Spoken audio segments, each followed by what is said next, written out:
देखिए अब आपने क्या लिखा उसको पढ़ लीजिए सही से। दर्पण के ध्रुव की बात की है, किसकी बात की है? दर्पण के ध्रुव। सही है।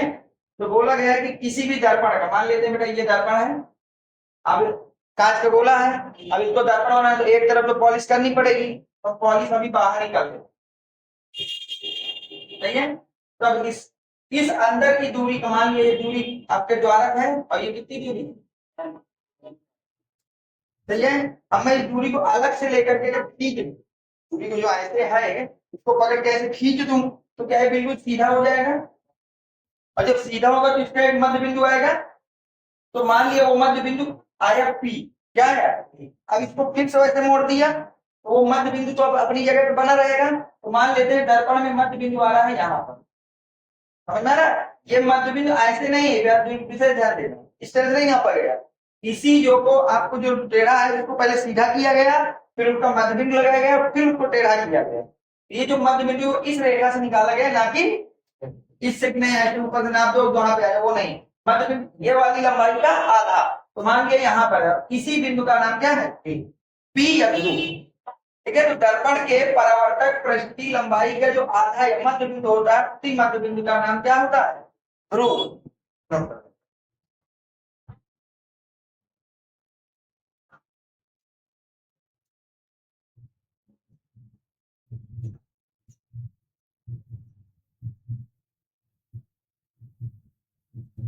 ये जरूर याद रखना है कि ये लंबाई लंबवत वाली नहीं है। कौन सी नहीं है? और ये लंबाई उसकी अलग की गई है, फिर उसको सीधा किया गया। देखो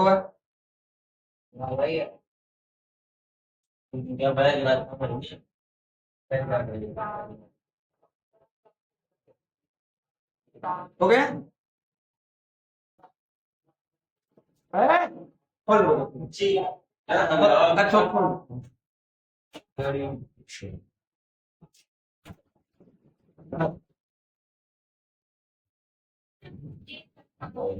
हो गया यहाँ तक। अब हेडिंग डालिए बेटा, वक्रता केंद्र।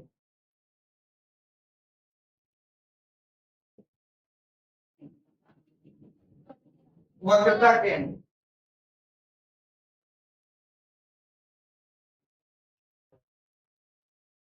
देखिए, दर्पण जिस खोखले गोले का, दर्पण जिस खोखले गोले का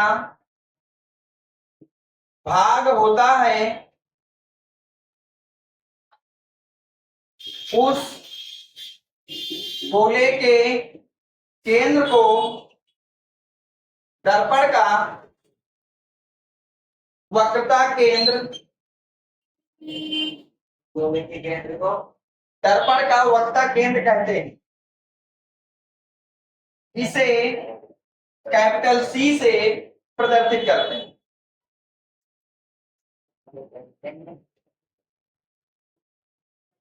इसे कैपिटल सी से प्रदर्शित करते हैं।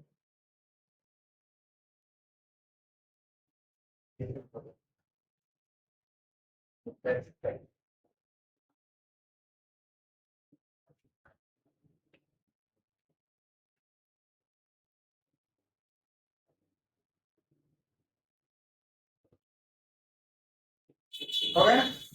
अब बोला गया है कि दर्पण जिस खोखले गोले का भाग है, मान लेते हैं ये कोई खोखला गोला था जिसे दर्पण काटा जाएगा। मान लो यहाँ से आपने दर्पण को काटा, अब इसको दर्पण बनाया तो एक तरफ क्या करनी पड़ेगी?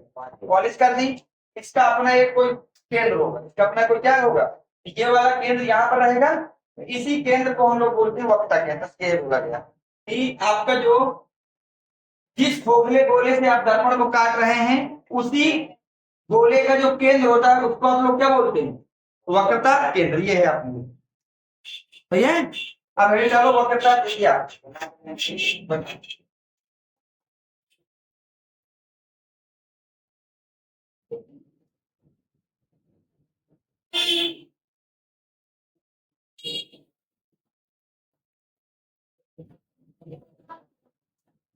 हो गया। नेट में लिखने वक्रता त्रिज्या।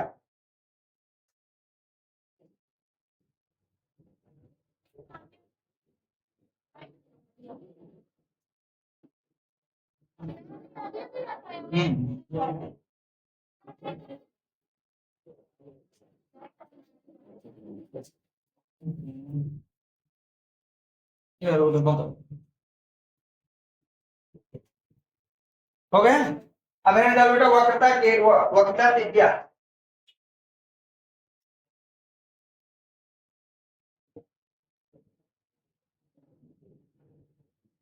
वक्रता त्रिज्या में लिखे आप लोग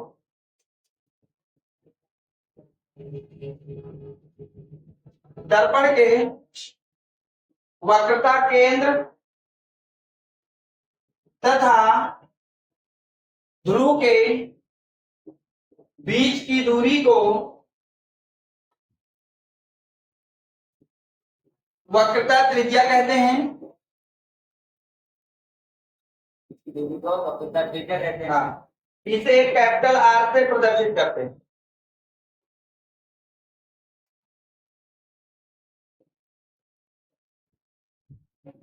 कैपिटल आर।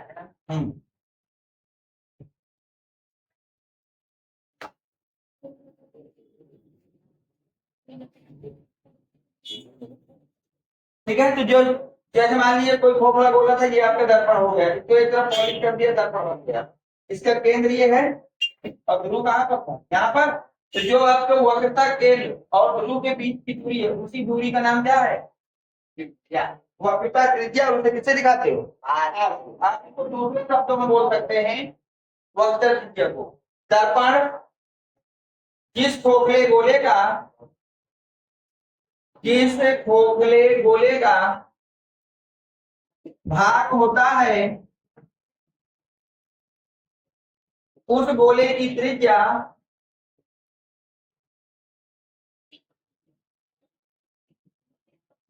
वक्रता त्रिज्या कहलाती है। इसलिए जल्दी नहीं, आप जो आपको सरल लगे करना चाहते हैं आप अपनी ये भी परिभाषा, क्योंकि भाई गोला ये रहा, केंद्र ये रहा। अब जैसे यहाँ तक की दूरी नाप रहे हो, वो भी दूरी दर्पण के अंदर ही तो आ रही है। तो आप दूसरे शब्द में बोल रहे हैं कि दर्पण जिस खोखले गोले का भाग, उसकी जो त्रिज्या है, उस गोले की जो क्या है, उसी त्रिज्या को हम लोग दर्पण की क्या कह देते हैं। और ये दूसरे शब्दों में वक्रता केंद्र और ध्रुव के बीच की जो दूरी है, वो आपकी वक्रता है, या जो भी लिखने तुम। ठीक है, मुख्य फोकस। मुख्य फोकस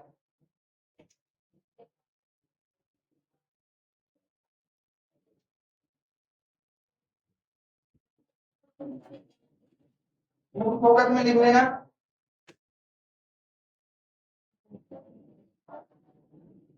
वक्रता केंद्र तथा ध्रुव के मध्य बिंदु को मुख्य फोकस कहा जाता है।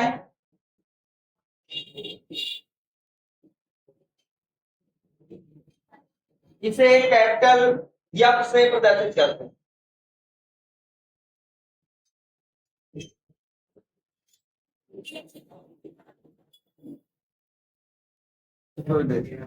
हाँ,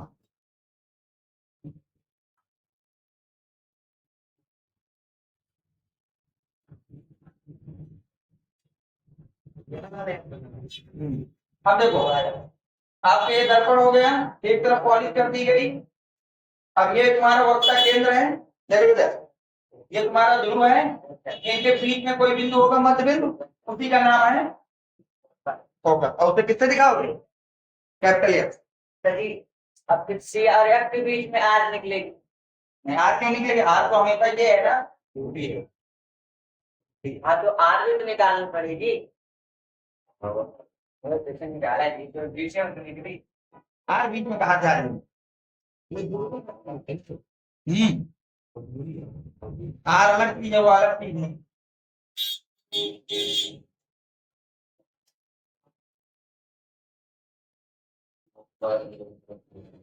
सही है, ठीक है। तो मुख्य फोकस चुनने का वक्रता केंद्र ध्रुव के जो मध्य बिंदु होता है, उसी का नाम क्या होता है, मुख्य फोकस। पहली डाली बेटा फोकस दूरी,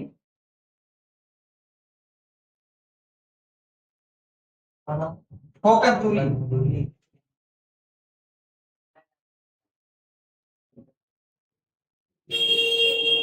फोकस, ठीक है, मुख्य फोकस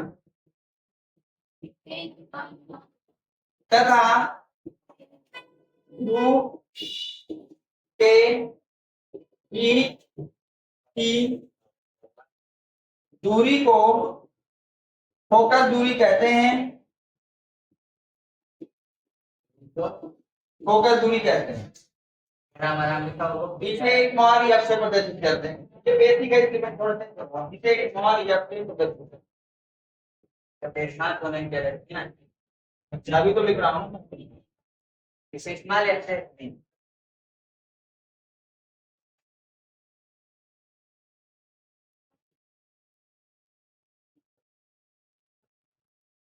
ठीक है। क्या बोला है कि मुख्य फोकस तथा ध्रुव के जो बीच की दूरी होगी उसको क्या बोलेंगे, स्मॉल एफ से प्रदर्शित करते हैं। ये आपका दर्पण हो गया, ये वक्ता केंद्र हो गया, ये मुख्य फोकस हो गया और ये ध्रुव हो गया। इस दूरी का नाम है फोकस दूरी, ठीक है। आगे लिखेंगे फोकस दूरी सदैव वक्रता त्रिज्या की आधी होती है, वक्रता त्रिज्या की आधी होती है, यानी कि जो स्मॉल एफ निकलेगा वो r/2 निकलेगा। ये याद रखना, मोस्ट इंपॉर्टेंट फार्मूला है,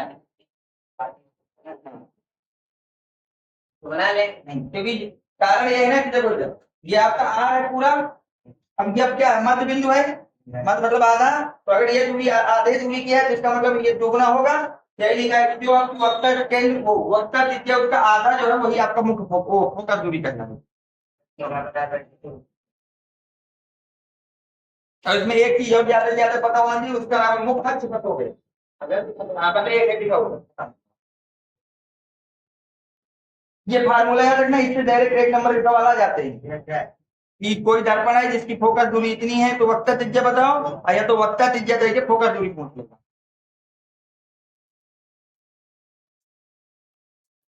बता दूं, याद है? याद है? अरे वाह, याद नहीं है कलर बदल दिया मतलब, तो आज याद नहीं है तो बात है कल नवरात्रि यहाँ बैठ क्या रहे पढ़ना मन लगा कल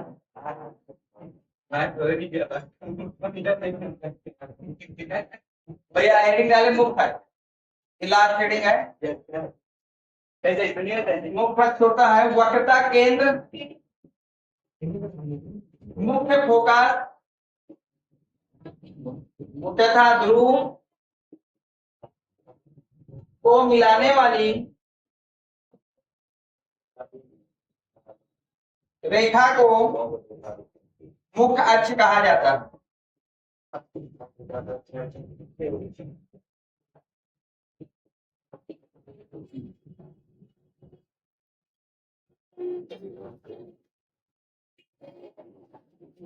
यार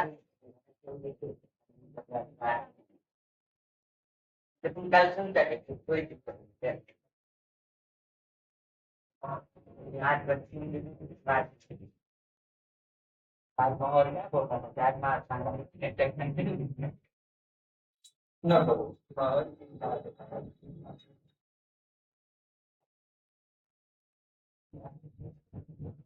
पहले टोटल आपका देखो इधर पहली बात तो यह है कि मुख्य अक्ष क्या है, बोला गया है कि वक्रता केंद्र मुख्य फोकस, ये दर्पण हो गया, ये वक्ता केंद्र हो गया, ये मुख्य फोकस हो गया और ये क्या हो गया, इन तीनों को मिलाने वाली जो रेखा, ये रेखा मिला रही है तो इसी रेखा का क्या नाम, सिंपल सिंपल पता होना चाहिए, ठीक है। अब उसमें आ जाओ, क्वेश्चन आंसर में क्या करना है,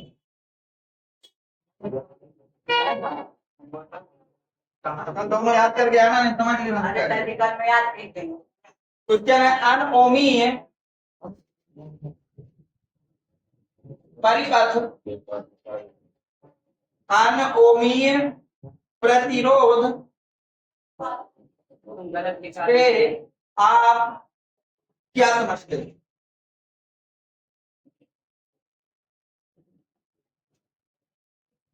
अनओमीय प्रतिरोध से आप क्या समझते हैं, क्या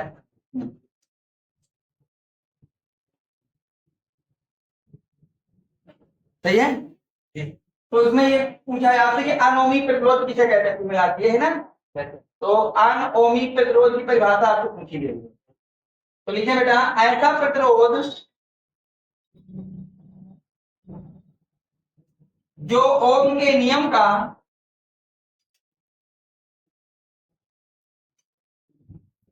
पालन नहीं करता है,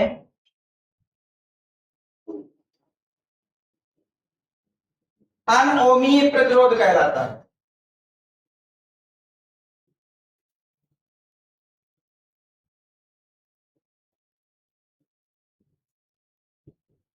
ऐसा प्रतिरोध जो ओम के नियम का पालन नहीं करता, अनओमीय प्रतिरोध कहलाता है। ठीक है, उदाहरण एक लिख लेते हैं बेटा। विद्युत बल्ब में लगा तंत्र, विद्युत बल्ब में लगा तंत्र, डायोड आदि, ये सब आपके अनोमी प्रतिरोध, मतलब ओम के नियम को नहीं दिखाते। ओम का नियम क्या था? तंत्र। ओम का नियम था V equal to I R. इस नियम को वो लोग फॉलो नहीं करेंगे, समझे? इसको वो फॉलो नहीं करेंगे, बस इतना।